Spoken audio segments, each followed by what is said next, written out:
श्रीललिताष्टोत्तरशतनामस्तोत्रम्। शिवा भवानी कल्याणी गौरी काली शिवप्रिया कात्यायनी महादेवी दुर्गार्या चण्डिका भवा। चन्द्रचूडा चन्द्रमुखी चन्द्रमण्डलवासिनी चन्द्रहासकरा चन्द्रहासिनी चन्द्रकोटिभा चित्रूपा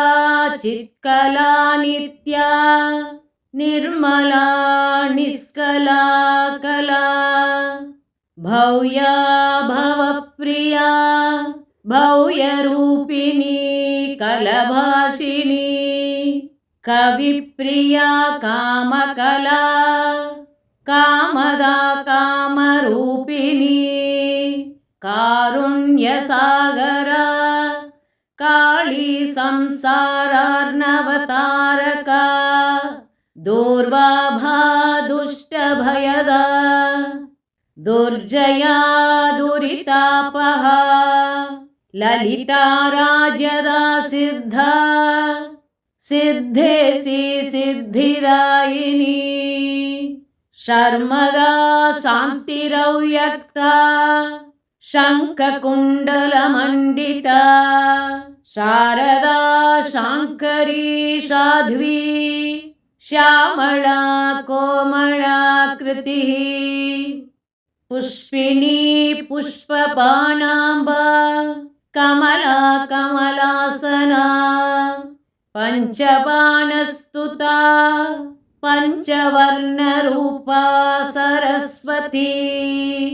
पञ्चमी परमालक्ष्मीः पावनी पापहारिणी सर्वज्ञा वृषभारूढा सर्वलोकवशङ्करी सर्वस्वतन्त्रा सर्वेशी सर्वमङ्गलकारिणी निरवद्या निरदाभा निर्मला निश्चयात्मिका निर्मदा नियताचारा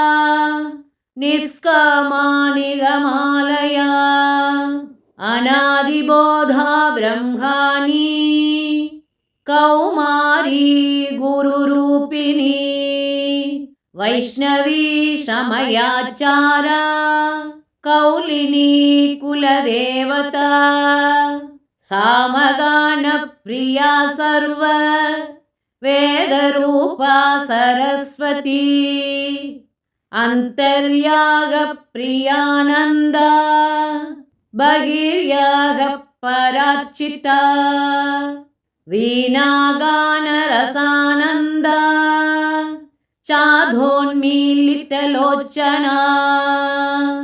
दिव्यचन्दनदिग्धाङ्गी सर्वसाम्राज्यरूपिणी तरङ्गीकृतस्वाभाङ्ग वीक्षारक्षितसञ्जना सुधापानसमुद्वेल हेलामोहितधूचटिः मतङ्गमुनिसम्पूज्य मदङ्गकुलभूषण मकुडाङ्गदमञ्जीर मेखलादामभूषित ऊर्मिका किङ्किणीरत्न कङ्कणादिपरिष्कृता त्रिमूर्तिरूपा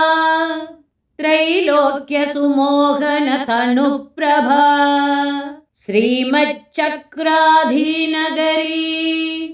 साम्राज्यश्रीस्वरूपिणी इदं नाम्नां शास्त्रशतं